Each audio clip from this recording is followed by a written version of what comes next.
Bonjour à tous et bienvenue sur la chaîne. Entrez dans un univers de crimes mystérieux, d'enquêtes troublantes et de secrets fascinants. Installez-vous et plongez dans l'histoire du jour. Abonne-toi, active la cloche, laisse un like. Au revoir et à bientôt. Tu n'auras pas un centime de plus, lance Sonia. La dispute éclate et les rancœurs longtemps enfouies remontent à la surface. Claude accuse Sonia d'avoir détruit sa famille et craint qu'un nouveau mariage ne le prive de l'héritage familial. Pour échapper à la colère et aux tensions familiales, Claude se réfugie dans un bar où une rencontre inattendue l'attend. Au cours de la soirée, une idée dangereuse commence à prendre forme. Une machination est en train de naître. Et maintenant place est l'histoire.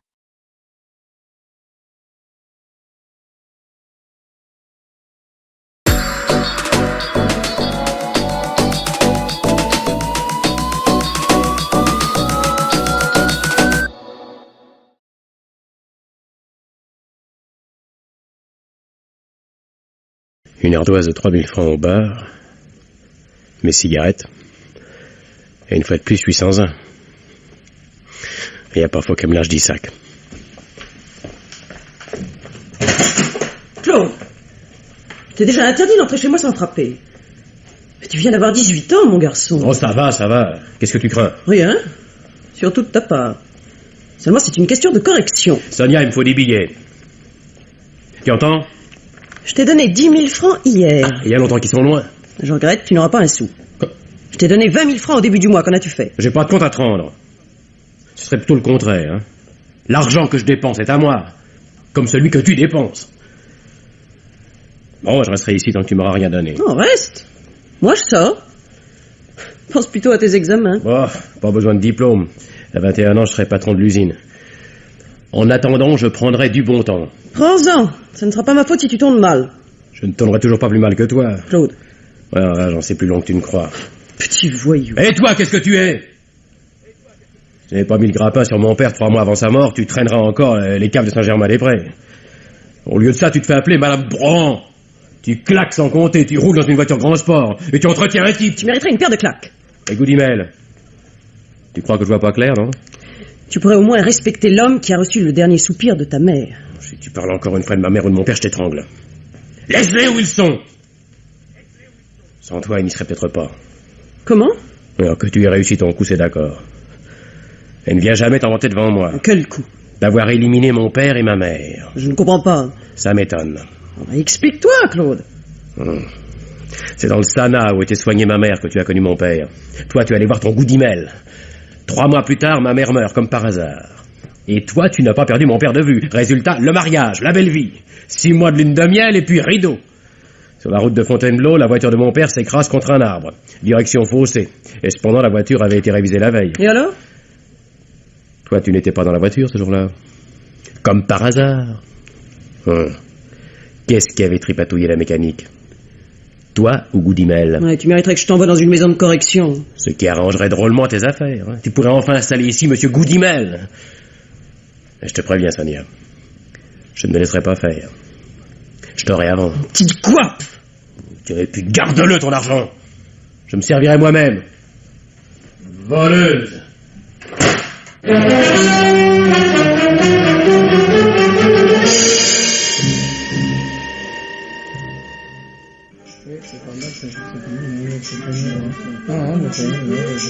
Un scotch, voilà. 7,50, sans le service. Comment on paie l'avance ici? Le règlement est affiché. Ah. Merci.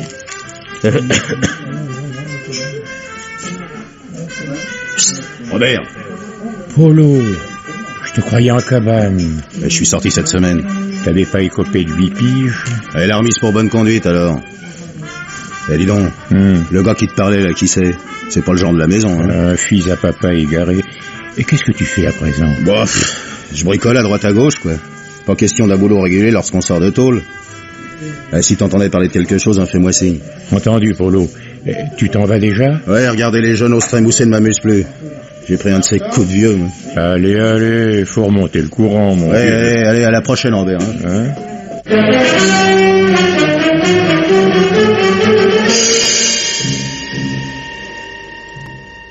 Monsieur. Monsieur. Hein? Qu'est-ce que c'est? Ah.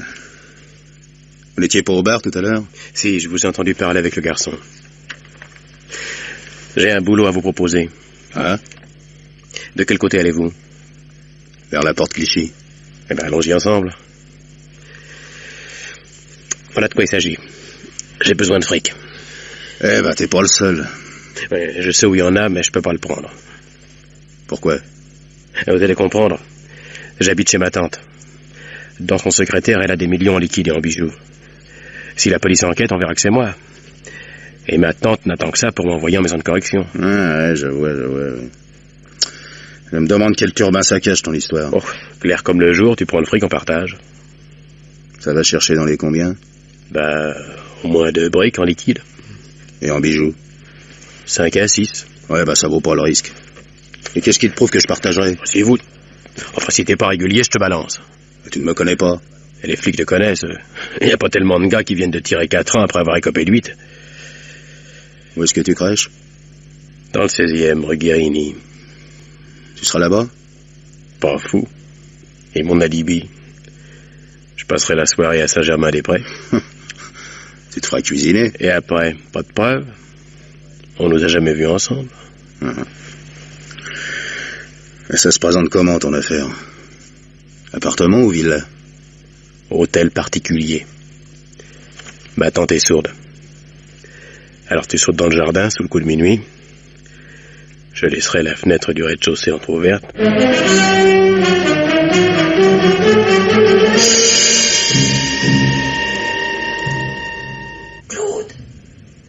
Claude, tu es là? Oui. Tu n'as rien entendu? Si. Dans le petit salon. Des bruits comme si on fracturait un meuble. Oui, ça doit être un cambrioleur. N'allume pas. Il faut appeler la police. Le téléphone est en bas. J'y vais. Fais attention, Claude. J'ai le revolver de papa. Referme la porte derrière moi.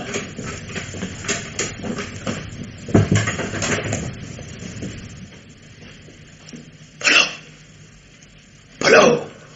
C'est moi, Claude. Où est-ce que t'es? Là, près de la porte. Je te croyais sorti. J'ai pas pu, je t'expliquerai. File en vitesse. Ma tante a entendu quelque chose. Et où est le fric? Parle plus bas, elle va t'entendre. Je croyais qu'elle était sourde. À moitié. Je me demande ce que tu manigances. Qu'est-ce que je te disais? Elle va ameuter tout le quartier. Je file, mais on se retrouvera. Où est son revolver? Je l'ai eu, viens voir, Sonia. Sonia, tu m'entends? Je l'ai eu. N'approche pas. Ah, j'avais promis de régler nos comptes. Pour ma mère, pour mon père. Elle l'a pas volé. Maintenant, ne pas perdre la tête. Un autre coup de feu, tirer un peu plus loin. Lui remettre le revolver dans la main. Là. Voilà. Au secours! Au secours! Au secours!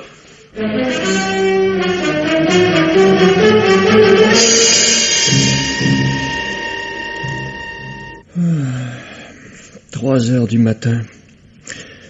Où en étions-nous? Il faut tout vous arracher. Mettez-vous à ma place, inspecteur. Tu viens de tuer un homme? Oui, ça va passer. Le gars a perdu la tête en entendant votre belle-mère crier. Vous étiez donc descendu pour téléphoner? Oui. J'ai alors entendu des appels au secours venant du premier étage. Et où étiez-vous quand a éclaté le premier coup de feu? À la moitié de l'escalier. D'après vous, les cris n'ont pas cessé? Au contraire. Vous continuez donc de monter pendant que suivent d'autres coups de feu. Combien? 2. Les appels au secours n'ont cessé qu'à ce moment-là? Oui. Bon. Silence après le 3e coup de feu. Et en remontant l'escalier, vous n'avez pas eu peur de rencontrer l'assassin? Je pensais seulement apporter secours à Sonia. Il faisait noir? Sombre. À cause de la verrière au-dessus de l'escalier. Et comment se fait-il que vous ayez rencontré le gars au seuil du petit salon? Mon intention était de me rendre d'abord dans ma chambre. En m'entendant arriver sur le palier, l'assassin aura pris peur. Il se sera rejeté vers le petit salon pour ne pas me croiser. Enfin, c'est une supposition. Je l'ai trouvé sur le seuil de la pièce au moment où j'arrivais en haut de l'escalier. Alors j'ai tiré. Une chance que vous ne l'ayez pas manqué. Sinon, il n'était pas un crime près. Tenez, voici une convocation. Vous passerez demain après-midi quai des Orfèvres pour signer votre déposition. Moi, je rentre me coucher.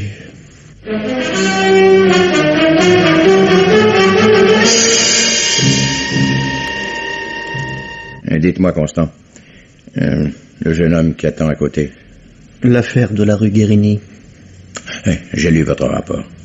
Alors, votre idée? Le récit du genou est un tissu d'extravagance. Ça, vous y allez fort. J'ai rien relevé d'anormal dans ces déclarations. Je vous ai déjà dit, Constant, que vous étiez payé pour découvrir les coupables.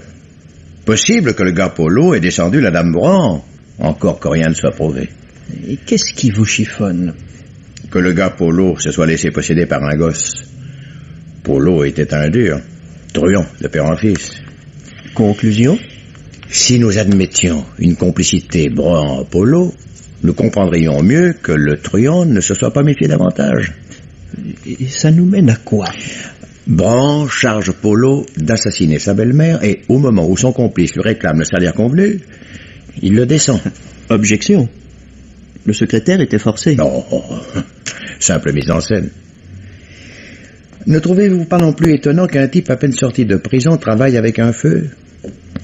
Là-bas, on apprend au moins une chose, jamais d'armes dans un cassement. Et se servir du revolver était la dernière des folies. Car si nous croyons le récit de Brand, Polo Grassaille aurait tiré sur une femme qui ne se trouvait pas sur son chemin.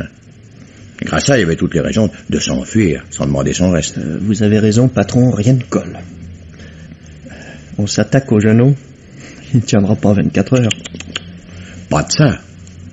Il est fichu d'avouer avant que nous ayons des preuves. Entre les mains du juge, il se rétractera et les jurés ne tiendront plus compte des aveux. Alors? Vous allez reconstituer l'emploi du temps de Grassaille depuis sa sortie de prison, jour par jour, heure par heure. Même chose pour Brand, pendant le même temps. Allez me chercher le jeune homme. Oui.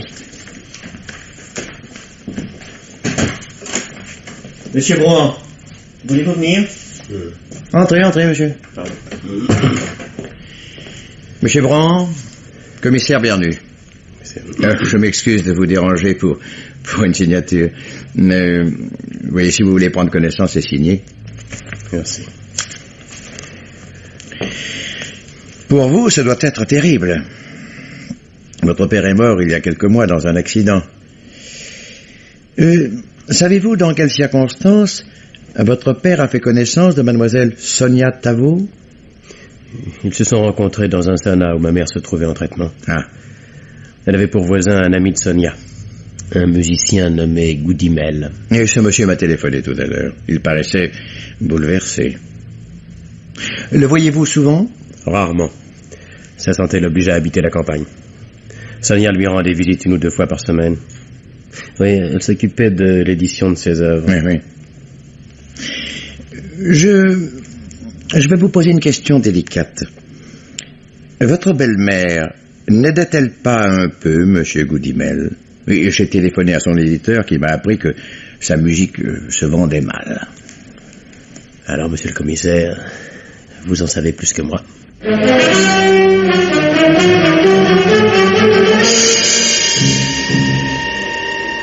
Par ici, Constant. Et voilà, commissaire. Combien de coups de revolver avez-vous entendu? 3. Le dernier plus faible. Vous êtes sûr? Oui. Eh bien, j'en ai tiré 4.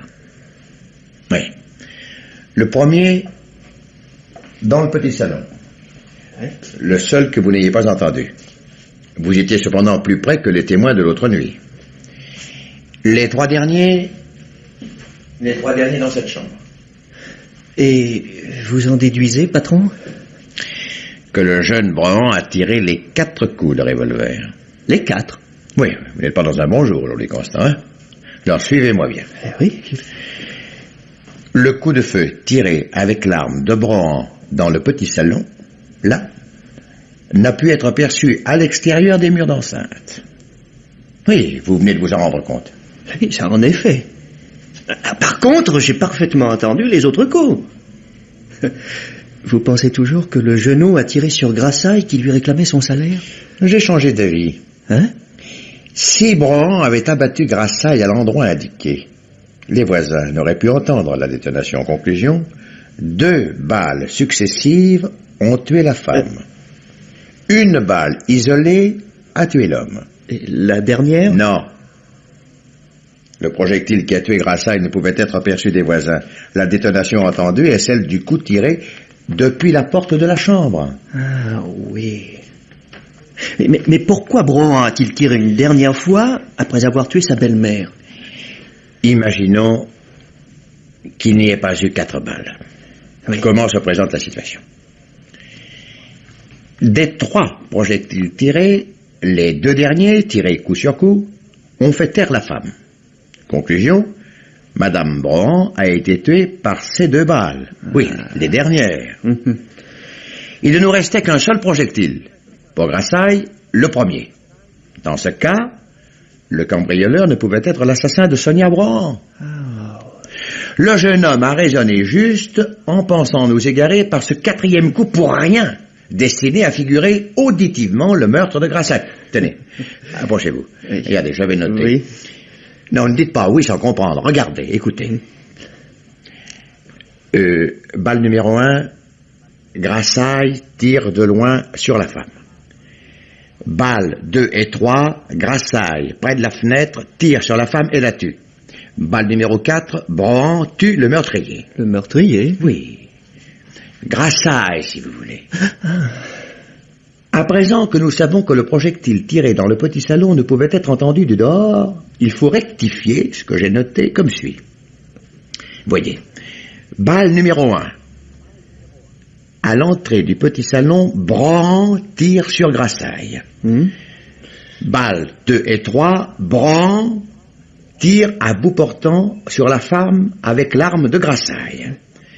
Balle numéro 4, Brohan, toujours lui, tire par la fenêtre avec le revolver de Grassaille pour faire croire qu'il abat le meurtrier. Ah oui. Oui, mais j'ai appris que 2 jours avant de se faire descendre, Polo Grassaille avait demandé à un ancien copain de lui prêter un flingue. Et alors? Eh bien, en allant rue Guérini, Grassaille était armé. Alors pourquoi ne pas admettre que c'est lui qui a descendu la femme? Peut-être existe-t-il un lien entre eux. Et le secrétaire facturé?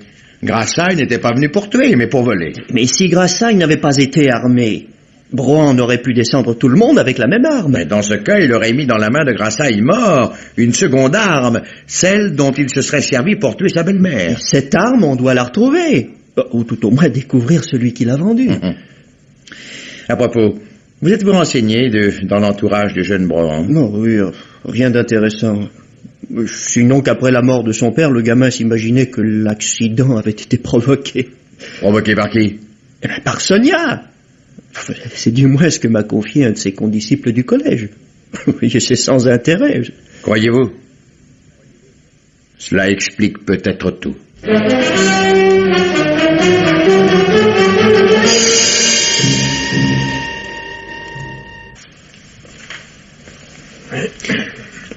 Messieurs, qu'est-ce qui me vaut l'honneur de votre visite? Une perquisition, monsieur Brohan. Voici le mandat. Ce papier est sans valeur, monsieur le commissaire, je ne suis plus rien ici. Le nouveau propriétaire de cette maison est monsieur Goudimel, qui d'ailleurs vous accompagne. Mais c'est moi qui l'ai prié de venir en raison de la situation assez complexe. Vous assisterez tous deux à la perquisition. Je n'en vois pas la nécessité. Allons-y, Constant. Nous n'avons pas encore eu le temps de nous parler, monsieur Brohan. Nous n'avons peut-être pas grand-chose à nous dire. Je ferai mon possible pour quitter les lieux dans les plus brefs délais, monsieur. Si vous voulez la voiture, je peux vous remettre la carte grise. Oh, n'en faites rien, je ne sais pas conduire.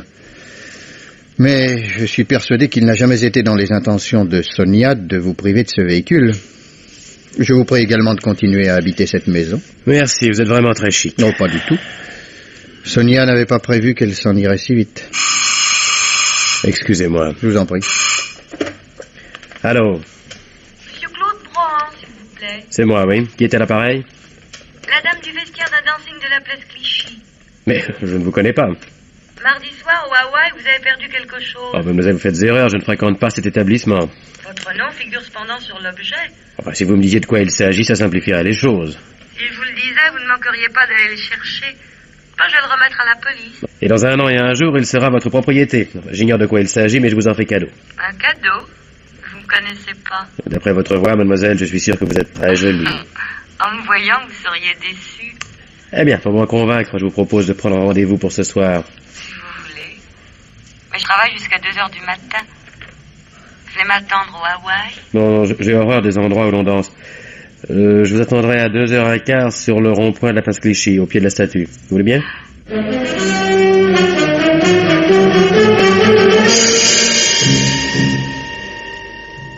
Bonsoir.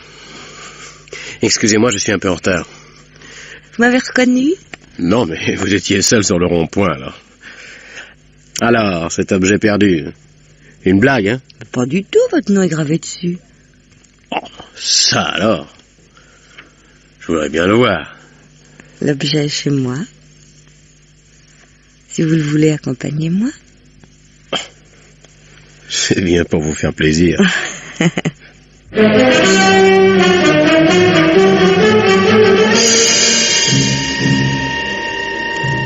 Montez doucement. On se plaint de moi parce que je rentre tard. Là, on arrive. Oh, qu'est-ce que j'ai fait de ma clé? La voilà.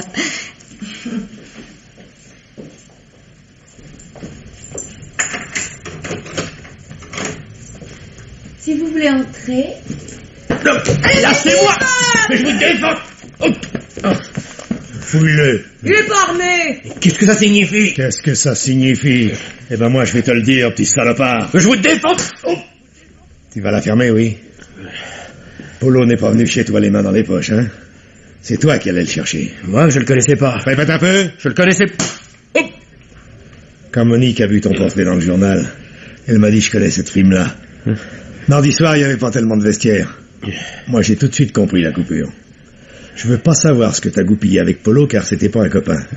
Mais la police donnerait cher pour avoir un témoin qui dirait « J'ai vu Polo et Brohan discuter en sortant du Hawaï. » C'est faux! Monique t'a reconnu. Et si les copains de Polo le savaient, ils témoigneraient, même s'ils avaient rien vu. Écoute, j'ai jamais donné personne. Et à Polo, je lui dois rien. À toi non plus. Pas de fleurs à faire à personne, compris? Mais voilà. Tu vas rassembler un peu d'oseille. Mettons une brique. Quoi? Hein? Tu trouves que c'est trop? Mais qu'est-ce que c'est pour toi, 1 million, hein? T'as fait descendre ta belle-mère pour toucher le fric, non? Voulez-vous que je prenne cet argent? En admettant que je vais vous le donner? Pour te décider, tiens. Tu vois à quoi ça sert de faire le mariole? Alors, t'es prêt à causer? Oui. Que voulez-vous? Le fric dans les 48 heures. Mais il me faudra au moins une semaine pour en réunir la moitié. Je veux tout en une fois, ou bien je mange le morceau. Je me gênerai pas avec un type comme toi. Je paierai. Mais laissez-moi partir. Pas si vite. Tu vas me faire un petit paplard. Non, pas de papier. Je te dis que tu vas en signer un. Non. Monique, donne-lui de quoi écrire. Je veux pas. Viens ici. Tiens, on va se mettre là. Allez, écris. J'ai fait la connaissance de Polo Grassaille. Non. Écris. Écrivez. Pour nous, c'est une garantie. Le fric que t'aurais donné à Polo, tu vas nous le donner. C'est correct, non? Allez, continue. J'ai promis à Polo la somme de 1 million. 1 million. Pour le meurtre de ma belle-mère. Allez, maintenant signe.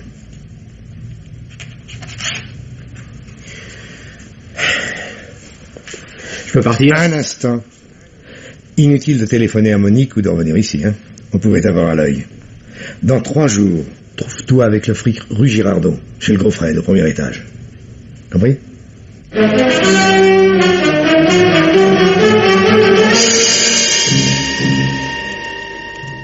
On vous a pas suivi?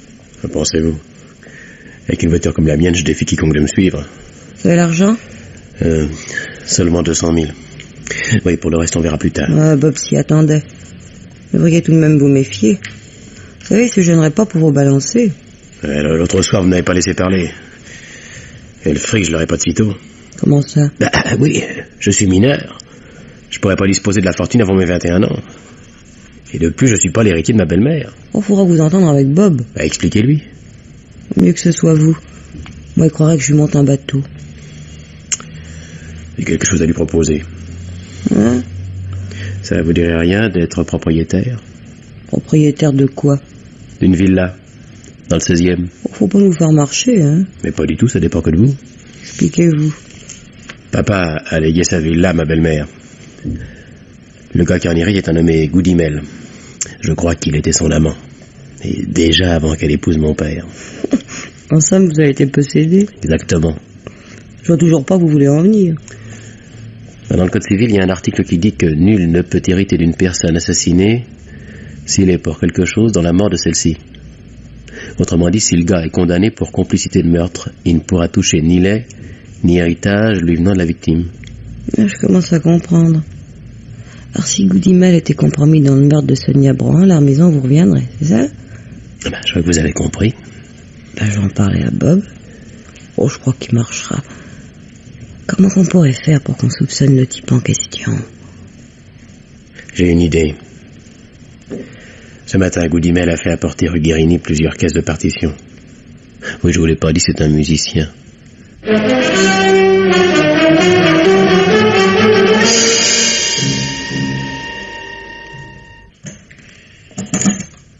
Prenez place, monsieur Goudimel. Non, je vous en prie, asseyez-vous. Merci. Et, sauf erreur de ma part, monsieur le commissaire, la mort de l'assassin ne semble pas avoir mis fin à l'action judiciaire. À dire vrai, nous nous demandons si le hasard seul a dirigé les pas du criminel rue Guérini. Ah. Alors vous pensez que le meurtrier a été conduit là par un indicateur ou un complice? Les choses se passent souvent ainsi. Dites-moi, monsieur Goudimel, reconnaissez-vous cette partition? Non. Regardez bien. Tango rose. Attendez voir. Non, c'est pas possible. Vous connaissez l'auteur de cette musique? Mais c'est moi? Ah! Mais comment avez-vous découvert cette musiquette à laquelle je n'attache aucune valeur? Non, ici c'est moi qui pose des questions. Excusez-moi. Connaissez-vous un certain Joe Batoli? Non. Êtes sûr? Absolument. Ah. Regardez bien sa photo. Regardez. Jules? Mais bien sûr, je le connais, mais pas sous ce nom. Sous lequel? Mais je l'appelle toujours Jules. Je crois que son nom de famille est Tessandier, quelque chose comme ça. Tessandier. Oui. Où étiez-vous le mardi 14 entre 11h du soir et 1h du matin? Non, répondez avant que je vous rafraîchisse la mémoire en vous mettant une preuve sous le nez. Mais c'est tout réfléchi, monsieur le commissaire. C'était chez moi. Quel que soit le jour, je suis toujours couché à ces heures-là. Ainsi, ce soir-là, vous n'êtes pas sorti de chez vous? Non. Même pour rendre visite à Joe Batoli, ou Jules, si vous préférez? Non, monsieur le commissaire. Vous n'aviez pas l'intention de lui proposer votre tango rose? Non. Vous n'êtes pas allé au Hawaï et vous avez oublié cette partition au vestiaire? Non. Vous niez? Formellement. Et si je vous disais que vous avez été reconnu par un témoin? Ah, mais ce témoin se trompe, ou bien il ment. Et c'est à vous de le découvrir. Je n'ai pas mis les pieds dans cet établissement depuis au moins 6 ans. C'est votre dernier mot? Oui, monsieur le commissaire. Un instant. Constant. Constant, allez chercher le témoin. Venez par ici, vous autres. Entrez. Placez-vous à côté de monsieur. Mademoiselle Brèche, entrez. Venez, mademoiselle. Regardez ces 4 hommes. Lequel d'entre eux a déposé cette partition au vestiaire? Ce monsieur. Ah, mais vous faites erreur, mademoiselle. Je ne suis pas allé au Hawaï. Vous avez peut-être un frère? Et non, je n'ai pas de frère. En tout cas, c'est quelqu'un qui vous ressemblait. Voulez-vous répéter à monsieur dans quelles circonstances vous l'avez aperçu? Monsieur est venu vers 10 heures. Mais non. Il m'a demandé à quelle heure arrivait monsieur Jules. Je connais personne de ce nom, j'ai répliqué. Oh. Vous savez bien le chef d'orchestre qui m'a demandé. Il vient jamais avant 11 heures, je lui ai répondu. Alors monsieur m'a remis son vestiaire. Et permettez, monsieur vous a confié sa gabardine et la musique. Aussi. J'ai donné un numéro à monsieur, puis je suis allé accrocher la gabardine. En revenant, je l'ai vu bavarder avec un type près du comptoir. Mais... Puis finalement, il est parti avec le gars. Mais c'est faux! Vous mentez! Je ne vois pas pourquoi vous m'insultez. Bon ben, si j'avais su, j'aurais fichu cette musique au panier. Puis en ce moment, je serais bien tranquille chez moi, c'est vrai à la fin. Je vous comprends, mademoiselle Brèche. Connaissez-vous Polo Grassaille? Le type qui s'est fait descendre? Vous êtes au courant, je vois. J'ai lu ça dans les journaux. Vous savez aussi qu'il venait au Hawaï. Oui, je l'ai entendu dire par des habitués. Ça m'a pas tellement étonné. Vous savez, la maison n'est pas très bien fréquentée. Et vous, monsieur Goudimel, connaissiez-vous Polo Grassaille? Oh, c'est trop fort. Mais moi, connaître ce Non, bandit... répondez oui ou non. Et non, monsieur le commissaire. Quand avez-vous rencontré Joe Batoli pour la dernière fois? Il y a plusieurs années, rue de Lappe. Il dirigeait, je crois, un orchestre musette. Qui vous a indiqué son pseudonyme? Mais personne. Et pourtant, vous lui apportez un tango dans le style de Joe Batoli. Mais je vous dis que je n'ai jamais mis les pieds au Hawaï. Vous maintenez cette version? Mais je le maintiens, monsieur le Dans ce commissaire. cas, je suis obligé de vous garder à ma disposition. C'est trop fort. Ce soir, vous coucherez au dépôt. Non, je regrette.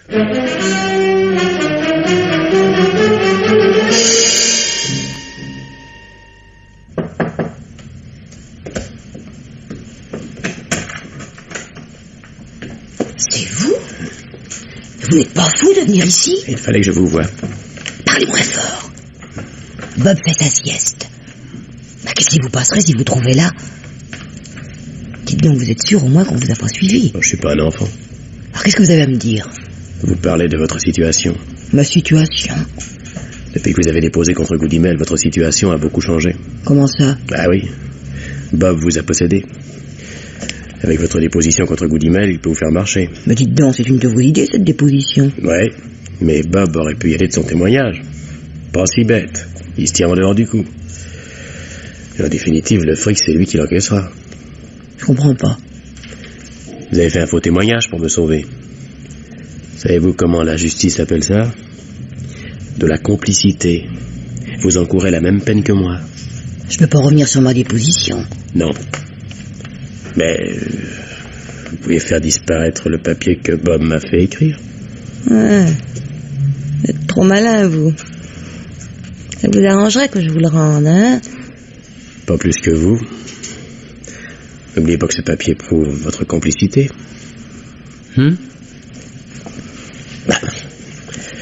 Est-ce que vous n'avez pas confiance?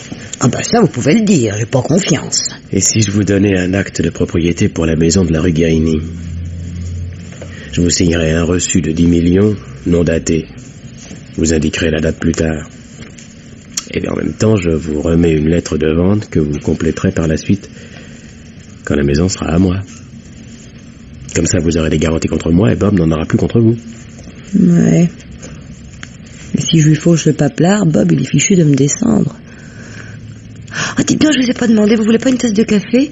Je suis en train d'en préparer, regardez, la cafetière est toute pleine. Si vous voulez, oui. Attendez, je vais à la cuisine, vous cherchez une tasse. Voilà. Et avec ça, ils ne me réclameront pas des frics de citon. Combien de morceaux? Non, excusez-moi, je prends pas de café. Vous semblez pas bien savoir ce que vous voulez, vous. Je vais vous laisser maintenant. Hein. Alors, réfléchissez. Si Bob me dénonce, vous savez ce qui vous attend. Faux témoignage et complicité. À tout prendre, j'aime encore mieux être à ma place qu'à la vôtre. Au revoir, mademoiselle Brèche.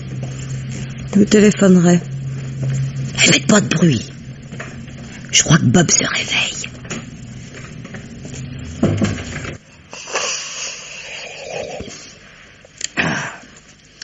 Monique, qu'est-ce que c'était? Quoi? Je t'ai entendu parler à fermer la porte. Oh, rien, représentant.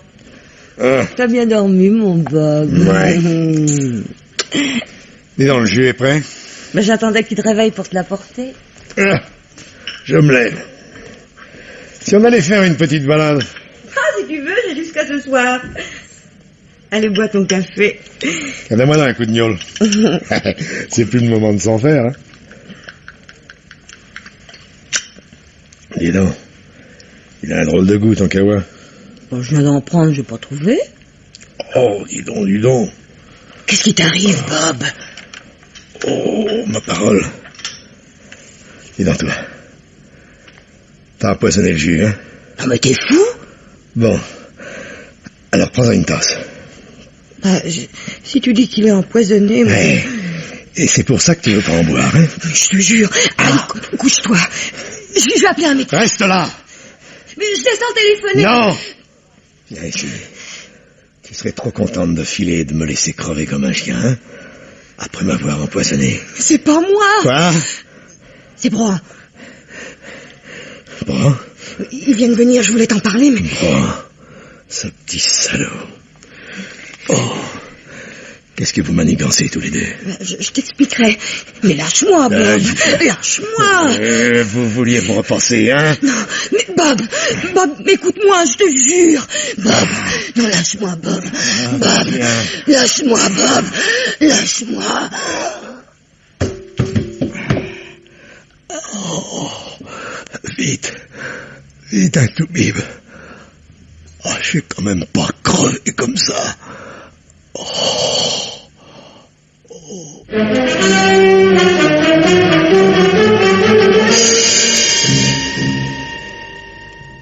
Vous ne trouvez pas surprenant, patron, que la fille Brèche ait été étranglée par son amant 48 heures après la mise en liberté provisoire de Goodimel? Pour ce double meurtre, vous voyez la main du musicien. Dame, cette fille était le seul témoin à charge contre lui. Non, la disparition de cette femme n'arrange rien. Le témoignage d'un mort a plus de poids que celui d'un vivant. Vous ne semblez pas croire à la culpabilité de Goodimel. Non. J'ai mis 2 heures à convaincre le juge pour que le musicien soit remis en liberté. Ah. Et Brohan dans tout ça? Bon. Il m'a tout l'air d'avoir réussi un crime parfait. Vous parlez sérieusement? Eh oui. Pourtant, votre démonstration arithmétique par le nombre de coups de feu... Non, ma démonstration arithmétique n'a de valeur que pour nous. Comment? Non, les jurés ne nous suivront pas. Tout repose sur le fait que les témoins n'ont entendu que 3 balles au lieu de 4. Ouais. Un avocat dira que les témoins dormaient profondément, que la première balle n'a pas suffi à les réveiller. Alors que comptez-vous faire de Brohan? Oh. Tous les témoins sont morts. Ne me dites pas que c'est Brohan qui les a tous supprimés. Pour la fille Brèche, nous connaissons l'assassin. Son amant qu'elle a empoisonné. Non, une femme qui veut empoisonner verse le poison dans la tasse, pas dans la cafetière. Oh, elle a voulu nous donner le change. Mais dans ce cas, c'est raté. Mais, Constant, regardez donc plutôt ceci.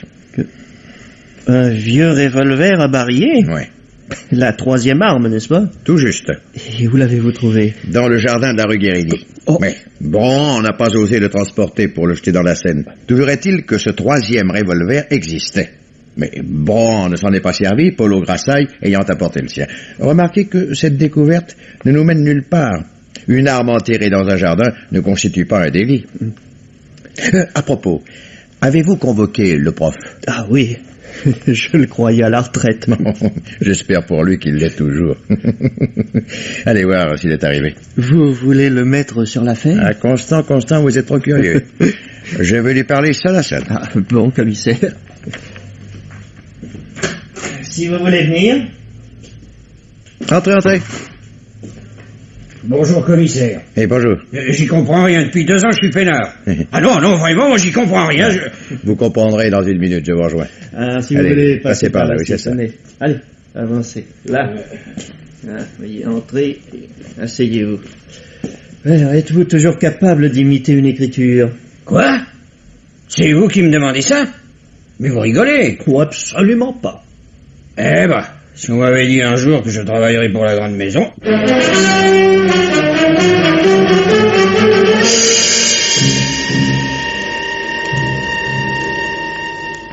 Excusez-nous de vous déranger, monsieur Brohan. Vous êtes toujours le bienvenu, commissaire. Vous êtes bien aimable. Oui, avec mes 2 collègues, il nous faut encore procéder à quelques vérifications. Mais faites, commissaire, faites. Vous pouvez commencer, vous autres. Je vous rejoins. Bien, commissaire. Ah, j'ai oublié de vous remettre ces lettres, monsieur Brohan. Les lettres que votre malheureuse belle-mère écrivait à monsieur Goodimel. Mais elles ne m'appartiennent pas. Je les ai saisies à son domicile et je n'ai pas voulu les remettre à un individu accusé de complicité d'assassinat. Je sais par ailleurs combien vous aimiez votre belle-mère. Je m'en pardonne. Dites-moi, Constant, vous devriez, je crois, venez. Mais qu'est-ce qu'il veut que je fasse de ces lettres? Voyons ça. Georges est très désemparé. Pendant 6 mois, nous n'avons eu d'autre sujet de conversation que la santé de sa femme. À présent, il s'imagine que je suis seul au monde à pouvoir la comprendre. Celle-là, alors. Rien. Il y a longtemps que je t'aurais abandonné si tu n'avais pas tant besoin de moi. Je n'aime que ceux à qui je suis indispensable. Aucun intérêt. Tiens. 23 juillet. La veille de l'accident. Je viens de recevoir un coup de fil de Nick. Il a cru bien faire en prenant rendez-vous pour moi avec le producteur du film dont il voudrait que tu fasses la musique. Je ne viendrai donc pas demain. Robert t'apportera les choses que tu m'as demandées. Ils n'en ont pas tué. Sonia était innocente. Ah, là il est question de moi. Claude est un brave petit gars. Il est à l'âge difficile où l'on se révolte sans savoir contre quoi. Son intelligence viendra vite à bout de cette crise. J'avoue que je l'aime beaucoup plus que je ne l'aurais cru, moi qui ne suis que sa belle-mère. Oh, elle ne me méprisait pas. Je l'ai tuée sans raison. Oh, c'est affreux. Monsieur le commissaire! Oui, je viens. Monsieur le commissaire, je voudrais vous parler. Qu'avez-vous à me dire, monsieur Brand? Je vais vous surprendre. Asseyez-vous. Mais... Monsieur le commissaire, c'est moi, l'assassin de ma belle-mère. De Polo Grassaille aussi. Oui, je lui avais demandé de venir sous prétexte de cambrioler la villa. Il est tombé dans le panneau. Et puis j'ai encore commis un autre crime. Bob Penakin, l'amant de cette Monique Brèche. C'est moi qui l'ai empoisonné. Ça vous surprend, hein? Non. Constant, Landrieux, voulez-vous venir? Monsieur Brand, vous allez nous suivre. Si vous voulez prendre quelques affaires, l'inspecteur va vous accompagner dans votre chambre. Accompagnez.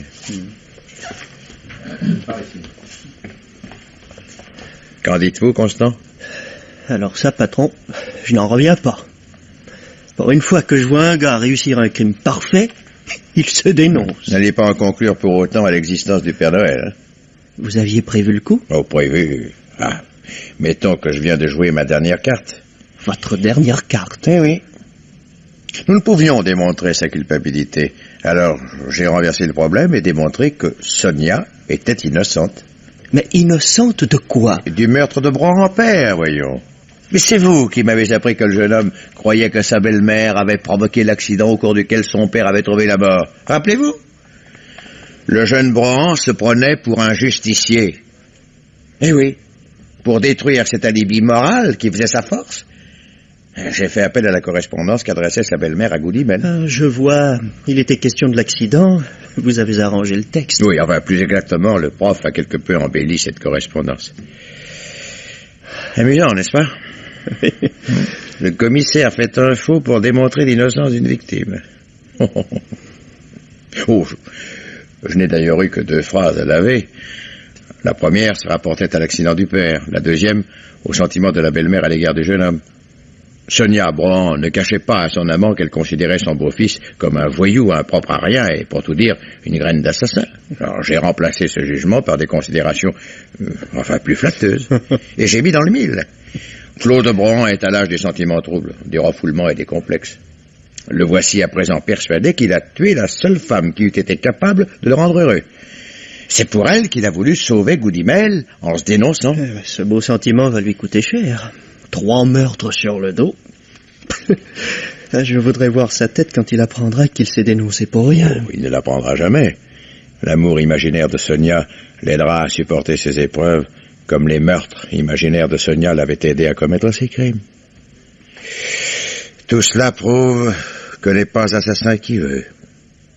Il y a toujours dans l'homme un petit coin, pas complètement pourri,